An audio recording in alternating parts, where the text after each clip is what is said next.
बच्चों, मैं अनुज पांडे और ये है आपका प्यारा भजन मैथ गिटार।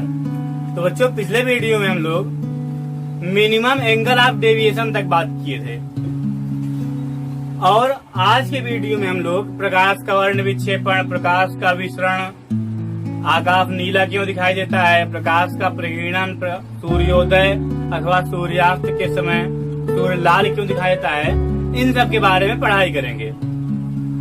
तो इसके बाद आपका ये जो अपवर्तन से रिलेटेड टॉपिक है ये खत्म हो जाएगा और फिर शुरू होगा लेंस। ध्यान रखिएगा, इसी चैप्टर में नेक्स्ट वीडियो में हम लोग लेंस की पढ़ाई करेंगे और लेंस टॉपिक उतना ही बड़ा है जितना प्रकाश का परावर्तन, गोली, दर्पण वगैरह है। ठीक, मतलब ऐसा समझिए कि 3 पार्ट में 2 पार्ट हम लोग पढ़ चुकेंगे और 1 पार्ट बाकी रहेगा जिसको हम लोग लेंस से शुरुआत करेंगे और उसके बाद लेंस का टॉपिक समाप्त करके हम लोग इस चैप्टर के न्यूमेरिकल पढ़ाई करेंगे, न्यूमेरिकल पढ़ेंगे। ठीक है, तब जाकर ये सब चैप्टर समाप्त हो जाएगा। तो चलिए स्टार्ट करते हैं आज का टॉपिक। तो आज का जो टॉपिक पहला है वो है प्रकाश का वर्ण विक्षेपण, डिस्पर्जन ऑफ लाइट। तो समझिए, वर्ण मीन्स होता है रंग। वर्ण मीन्स क्या होता है? रंग। वर्ण मीन्स रंग और विक्षेपण, विक्षेपण मीन्स होता है अलग होना। विक्षेपण मीन्स अलग होना, विक्षेपण मीन्स अलग होना। मतलब ये कि रंगों का अलग होना ही वर्ण विक्षेपण कहलाता है। ऐसा भी आप समझ सकते हैं, या अगर आप सही समझिए तब सुनिए क्या होता है। सबसे पहले तो ये जानिए कि सूर्य के प्रकाश को श्वेत प्रकाश कहते हैं। जो सूर्य का प्रकाश होता है उसे श्वेत प्रकाश कहते हैं और सूर्य के प्रकाश में बहुत सारे रंग होते हैं, बहुत सारे रंग के प्रकाश होते हैं, जिनमें से विशेष करके 7 प्रकार के रंगों को हमारी आंखें पहचान लेती हैं। कितने प्रकार के रंगों को? 7 रंगों को। और किसी किसी किताब में तो 5 ही लिखा हुआ है, क्योंकि सही से 5 ही रंग को पहचान पाती हैं हमारी आंखें। ठीक, तो सूर्य के प्रकाश को श्वेत प्रकाश कहते हैं और जब ये श्वेत प्रकाश निर्वात अथवा वायु से किसी माध्यम में जाता है तो यह 7 अलग अलग रंगों में विभाजित हो जाता है। इस क्रिया को अथवा इस घटना को ही प्रकाश का वर्ण विक्षेपण कहते हैं। वही चीज यहाँ भी लिखी हुई है, जब श्वेत प्रकाश निर्वात अथवा वायु से किसी दूसरे माध्यम में जाता है तो वह 7 अलग अलग रंगों में विभाजित हो जाता है। इस घटना को ही प्रकाश का वर्ण विक्षेपण कहते हैं। आप सुनिए, इन 7 रंगों में कौन कौन से रंग होते हैं इसको देख लीजिए। इन 7 रंगों में रंग कौन कौन से होते हैं इसको भी याद सुनिए। पहला तो जो रंग होता है वह होता है बैगनी। कौन सा? बैगनी। फिर होता है जामुनी,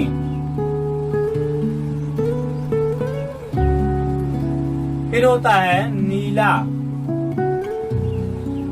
फिर होता है हरा, पीला,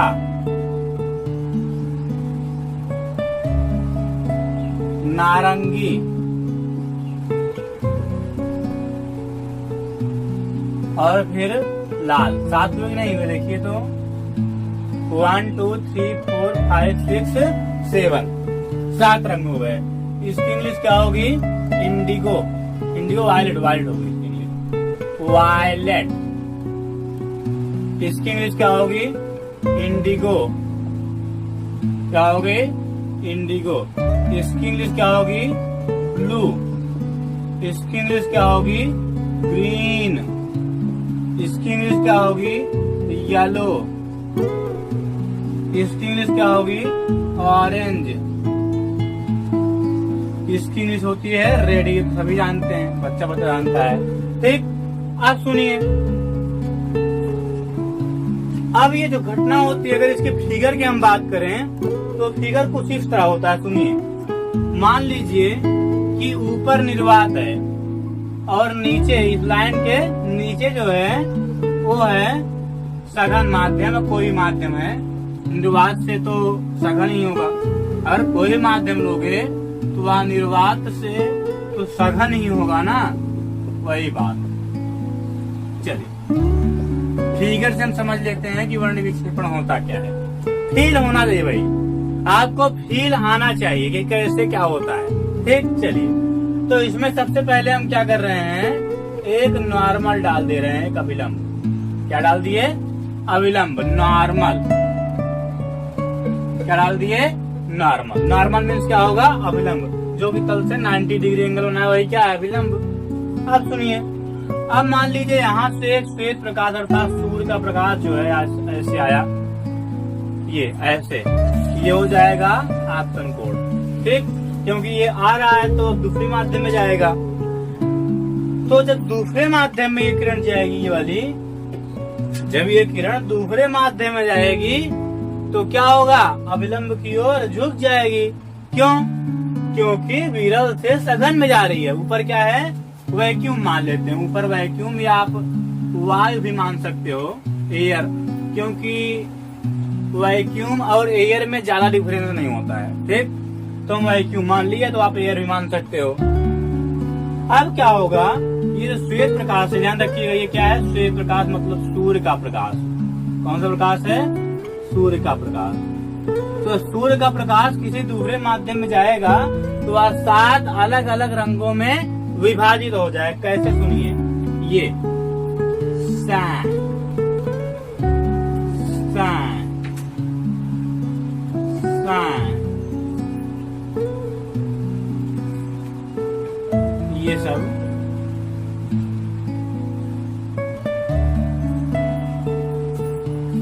ये इस तरह से 7 हुए नहीं, 1 2 3 4 5 6 7 7 रंग हो गए। ध्यान दीजिए, ये क्या है? ये है बैगनी। ध्यान रखिएगा, तो बता रहे हैं इसको हम बैगनी क्यों बोल रहे हैं। सबसे पहले वाले को बैगनी के बाद इंडिगो, फिर ब्लू, फिर ग्रीन, फिर येलो, फिर ऑरेंज, फिर रेड। इस तरह से है ये, अर्थात वीप ग्योर, ऐसे भी आप याद कर सकते हो उसको, वीप ग्योर। ठीक, अब जो ये क्रिया होती है इसमें जो है बैगनी वाले का अपवर्तन कोण जो होता है वह होता है सबसे कम। बैगनी वाले का अपवर्तन कोण सबसे कम होता है, इसको हम दिखा रहे हैं आरवी से। उससे अधिक होता है इंडिगो का, उससे अधिक ब्लू का, उससे अधिक ग्रीन का, उससे अधिक येलो का, उससे अधिक ऑरेंज, उससे अधिक रेड का। मतलब सबसे कम अपवर्तन कोण किसका होता है? बैगनी का। मतलब अगर सूर्य का प्रकाश वायु से अथवा निर्वात से किसी दूसरे माध्यम में जा रही है तो 7 अलग अलग रंगों में विभाजित हो जाएगी, और उसमें से वायलेट का मतलब बैगनी का अपवर्तन कोण सबसे कम, उसके बाद इन सब का क्रम से होगा। क्यों? सुनिए, क्योंकि अपवर्तन कोण जो है ये प्रकाश के रंग पर, अर्थात हम ये भी कह सकते हैं कि प्रकाश के तरंग दैर्घ्य पर डिपेंड करता है। जो अपवर्तन कोण है किस पर डिपेंड करता है? प्रकाश के तरंग दैर्घ्य पर। अब आइए जान लेते हैं कि तरंग दैर्घ्य होता क्या है और किस रंग का, जो 7 रंग लिखे हैं इनमें से किस रंग का तरंग दैर्घ्य कितना होता है। वैसे तो तरंग दैर्घ्य के बारे में आप लोग क्लास 9 में पढ़े हैं, आप पढ़े होंगे, फिर भी यहाँ पे आपको थोड़ा सा याद दिलाएंगे, बस थोड़ा बहुत हल्का से ये दिखाएंगे प्रकाश कैसे चलता है। तो चलिए इसको आप लोग इसको लिख करके ये फिगर बना लीजिए और उसके बाद हम चलते हैं थोड़ा से तरंग दैर्घ्य की बातें कर लेते हैं। चलिए तो इसको हम मिटा दे रहे हैं, ये खचाखच मिटा दिए इसको हम लोग। ये सटासट मिट के बोर्ड हो गया साफ, लिखने को हम हैं तैयार। ठीक, चलिए अब होता क्या है इसमें, तरंग दैर्घ्य की बात की सुन लीजिए। तरंग तो आप जानते होंगे, तरंग क्या होती है, सुनिए। जो प्रकाश होता है ना वह इस प्रकार चलता है, ये ऐसे कैसे चलता है, ऐसे ही। जबकि शुरू में आपको बताए थे कि प्रकाश रिज रेखी मार्ग पर चलता है। ध्यान रखिए, शुरू के चैप्टर, इस चैप्टर के शुरू में आपको बताया गया था कि प्रकाश कैसे चलता है, रिज रेखी मार्ग पर, मतलब सीधी रेखा में सीधा जाता है। अब बता रहे हैं कि प्रकाश कैसे जाता है, ऐसे जाता है ना, इस तरह, ये ऐसे इस तरह जाता है।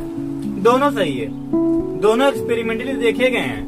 क्लास 12 में आप इसको एक्सप्लेन करके पढ़ोगे, क्लास 12 में इसको आप एक्सप्लेन बड़ा करके पढ़ोगे, ठीक। तो अभी आप जानिए इसको। अब आप ये जानेंगे प्रकाश ऐसे चलता है, और उसको भी मानिए गलत नहीं है, प्रकाश सीधे रेखा में चलता है। दोनों सही है, दोनों का एक्सपेरिमेंट भी हुआ है। कुछ एक्सपेरिमेंट ऐसे हैं जो दिखाते हैं कि प्रकाश सरल रेखा में चलता है, और कुछ एक्सपेरिमेंट ऐसे हैं जो दिखाते हैं कि प्रकाश तरंग के रूप में चलता है। वो भी तरंग कैसे होगी, इस तरह की। और इस तरंग को, इस तरह की तरंग को क्या बोलते हैं, आप अच्छे जानते होंगे, अनुप्रस्थ तरंग। अनुप्रस्थ तरंग क्या बोलते हैं, अनुप्रस्थ तरंग। अब तरंग दैर्घ्य क्या होती है, अब अगर देखें तो यहाँ से जो ऐसे चला प्रकाश, ऐसे ये इतना दूरी कवर किया ना, तो यहाँ से जब यहाँ पहुंचा तो तरंग ने एक चक्कर पूरा कर लिया। यहाँ से यहाँ जब तरंग पहुंचती है तो आधा ऊपर और आधा नीचे चक्कर पूरा कर लेती है, ठीक। और एक चक्कर पूरा करने में जितना दूरी कवर करती है तरंग, एक चक्कर पूरा करने में जितना दूरी कवर करती है उसी को ही बोलते हैं तरंग दैर्घ्य। उस दूरी को ही बोलते हैं तरंग दैर्घ्य। मतलब ये लंबाई जो होगी इसी को क्या बोलेंगे हम लोग, तरंग दैर्घ्य। क्या बोलेंगे, तरंग दैर्घ्य। समझ आ रहा होगा। चलिए अब आगे सुनिए आप। तो तरंग दैर्घ्य तो आप जान ही गए होंगे, तरंग दैर्घ्य को दिखाते हैं लैम्डा से, और इसका मात्रक क्या होता है, मीटर। क्लास 9 में आप अच्छे से पढ़े होंगे। अब सुनिए, किस रंग का प्रकाश, किस रंग के प्रकाश का तरंग दैर्घ्य कितना होता है, इसको हम लिख रहे हैं इसमें, इसको भी आप लिखेंगे, इसको मत उतारिएगा, इसको आप कक्षा 9 में पढ़े ही होंगे, जो फिगर था वे। चलिए अब बैगनी का तरंग दैर्घ्य कितना होता है, सुनिए। पहले हम इस तरह लिख दे रहे हैं, 43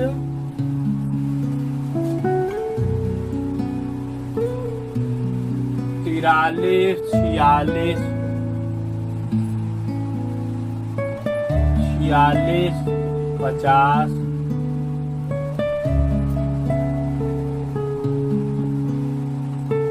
57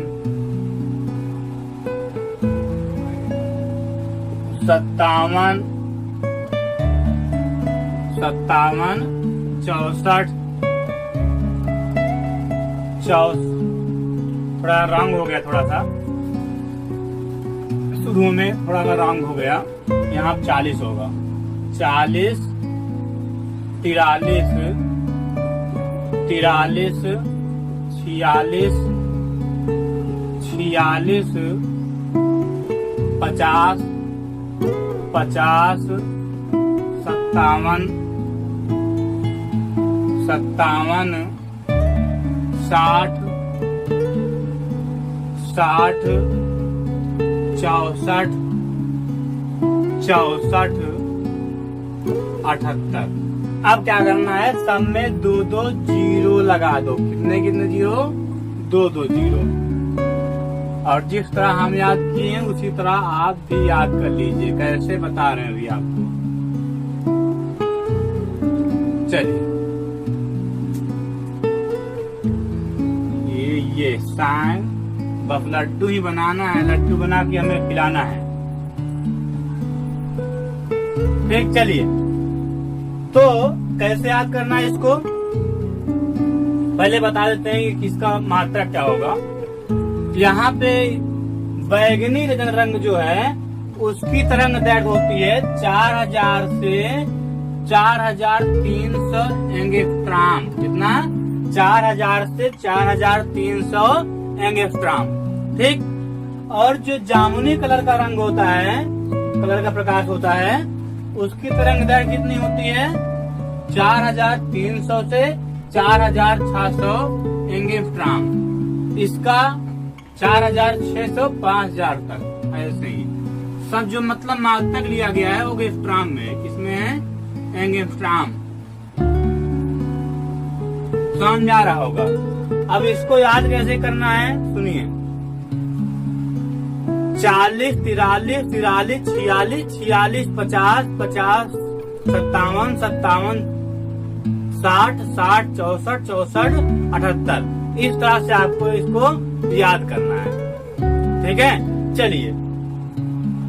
और उसके बाद 2-2 जीरो लगा देना सब में।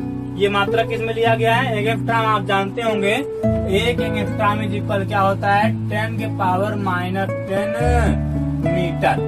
एक एंगस्ट्रॉम में इतना मीटर होता है। कितना? 10 के पावर -10 मीटर। तो अब चलते हैं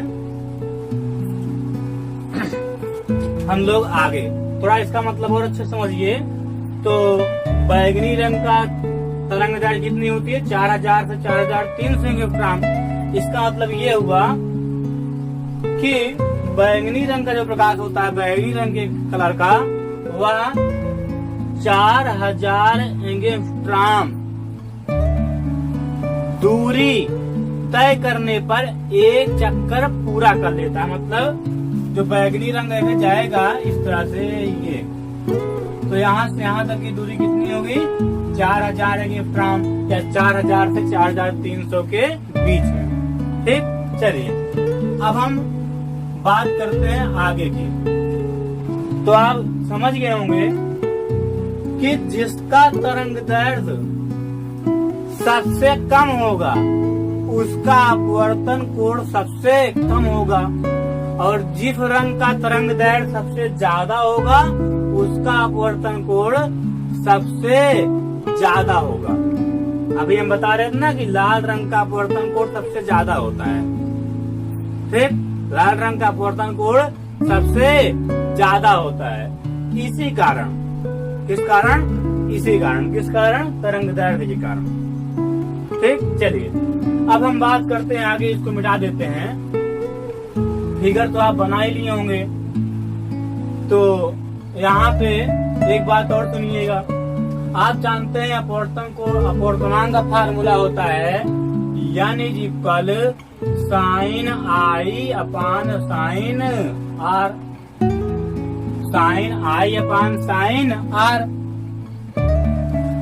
अब सुनिए, अपवर्तन कोण बैगनी रंग का सबसे कम होता है, और जिसका अपवर्तन कोण सबसे कम उसका अपवर्तनांक सबसे ज्यादा।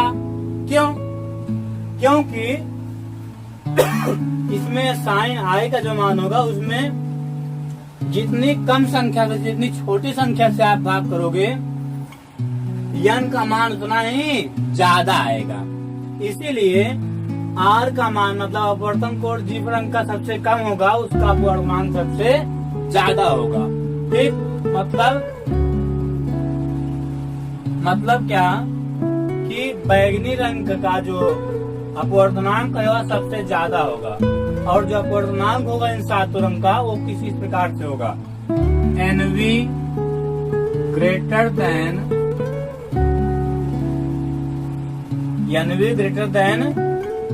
NI greater than NB greater than